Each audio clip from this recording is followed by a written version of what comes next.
Welcome to Wisdom on the Front Porch. Subscribe, ring the bell, like, and share the wisdom. Pull up a chair and join us with today's guest. Your value never runs out. Embracing limitless worth in limited spaces. Have you ever walked into a room and immediately felt like you didn't belong? That subtle but unmistakable sensation that whispers you're not supposed to be here. I recently had the profound privilege of interviewing L.S. Kirkpatrick, whose insights on inherent value and breaking barriers left me fundamentally changed. Kirkpatrick isn't just another voice in the conversation about representation and worth. They're a transformative force whose work has created ripples of change across industries, touching thousands of lives.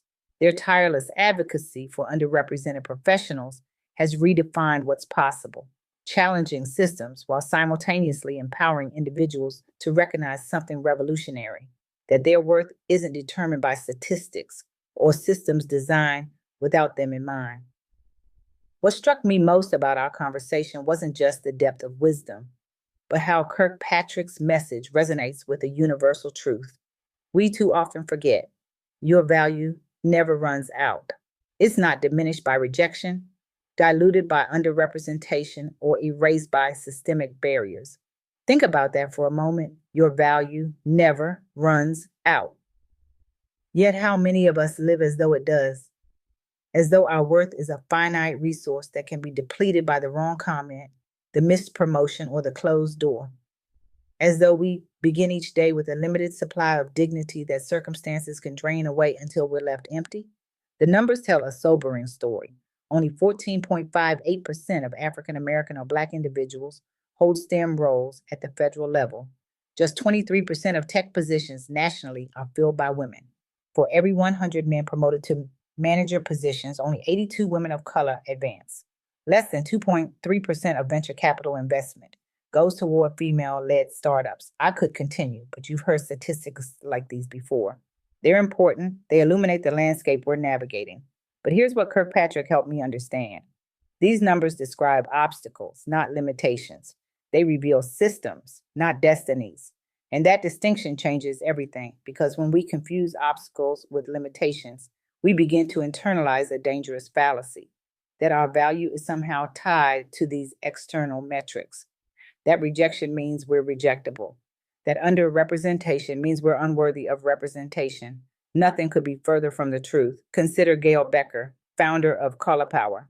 She had no background in the food industry when she decided to launch a frozen food brand based on cauliflower products. None. Zero experience in an industry notorious for being difficult to break into. What she did have was a deeply personal motivation, her son's dietary restrictions, and the recognition that her outsider perspective might actually be an advantage rather than a liability. Industry insiders told her it couldn't be done. The market was too saturated, the competition too established. The barriers, they insisted, were insurmountable. 5 years later, Cauliflower was valued at $100 million. What happened? Did Becker suddenly become more valuable as a person when her company succeeded?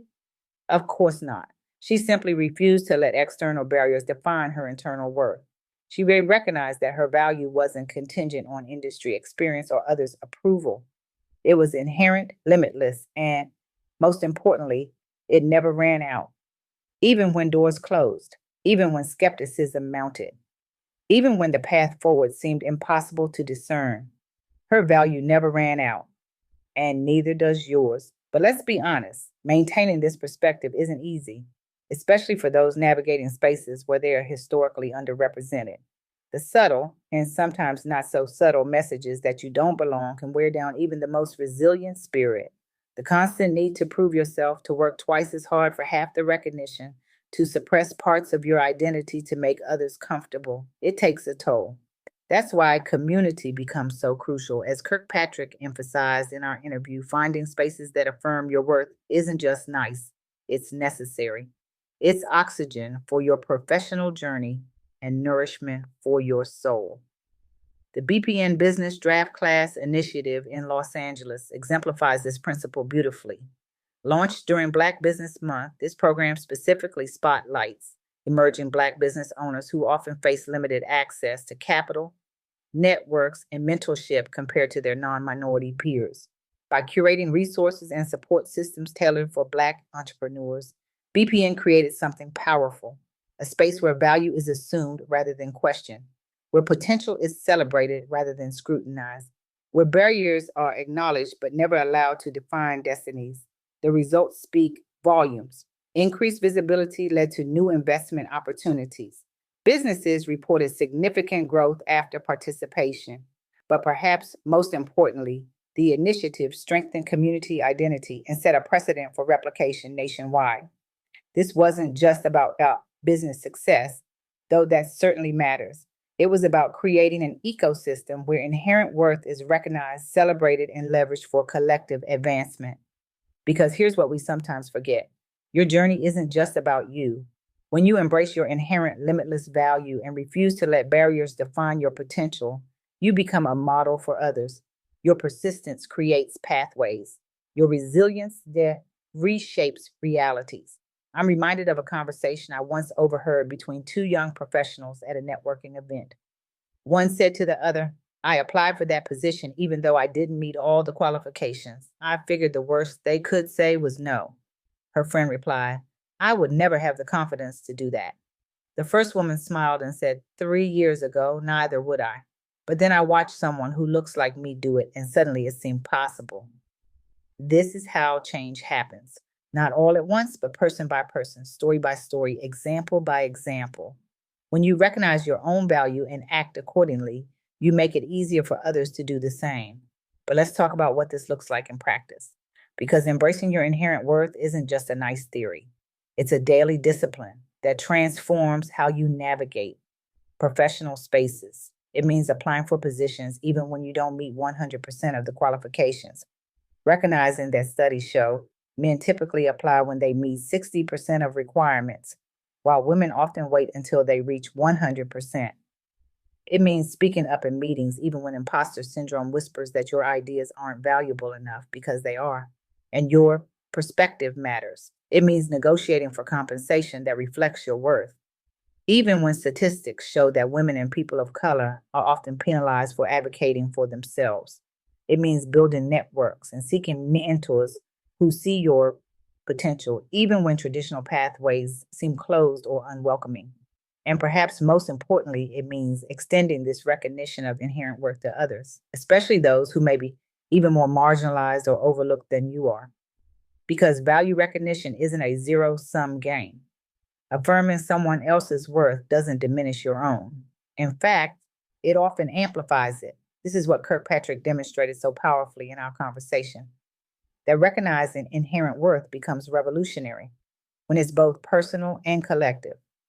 When we not only claim our own value, but create spaces where others can claim theirs too. Consider the transformation in tech workforce participation. 2 decades ago, women represented just 9% of tech workers. Today, that number exceeds 1/3. Still not parity, certainly, but significant progress. How did this happen? Through individual women recognizing their value and pursuing tech careers despite barriers, through organizations collecting data and advocating for change, through mentorship programs connecting experienced professionals with newcomers, through each person who refused to let statistics define their destiny. Person by person, story by story, example by example. Your value never runs out. And when you truly embrace this truth, you become unstoppable. Not because barriers disappear, they don't, but because you no longer give them power to define you. This isn't toxic positivity or naive optimism. It's a clear-eyed recognition that systems designed without you in mind may indeed present obstacles, but those obstacles describe the system, not your worth within it. As Kirkpatrick so eloquently expressed, you have inherent value inside you, and it never runs out. So where do we go from here? What does it mean to truly live as though your value never runs out? It means rejecting the lie that you must shrink yourself to fit into spaces not designed for you. It means understanding that your presence isn't just allowed, it's essential. It means recognizing that when you show up fully as yourself, you're not just claiming your own worth, but creating possibility for countless others who see themselves in you. I challenge you today to make one decision, just one, that reflects your inherent limitless value. apply for that position. Speak up in that meeting. Ask for that raise. Mentor that person who reminds you of yourself 5 years ago. And when doubt creeps in, when you hear that whisper saying you don't belong here, remember this: your value never runs out. Not when doors close, not when statistics seem discouraging, not when systems weren't designed with you in mind. Your worth isn't waiting for external validation. It isn't contingent on representation statistics or approval ratings. It's already complete, already whole, already enough. And when you live from this truth, when you allow it to infuse your choices, your presence, your very being, you don't just transform your own experience, you transform the world. One conversation, one application, one act of courage at a time. Your value never runs out, and neither does your power to create change. Thank you. Thank you, my front porch friends and neighbors, for pulling up a chair with me and my guest today on Wisdom on the Front Porch. Now, if you've got value from this conversation, would you do me a favor? Leave a quick review, then share it with someone you know who could use some inspiration. It helps more friends find their seat on the porch. And hey, make sure you're subscribed so you never miss what's next. Until then, keep the porch light on for new wisdom every time you show up. Your seat's always here for you on the porch.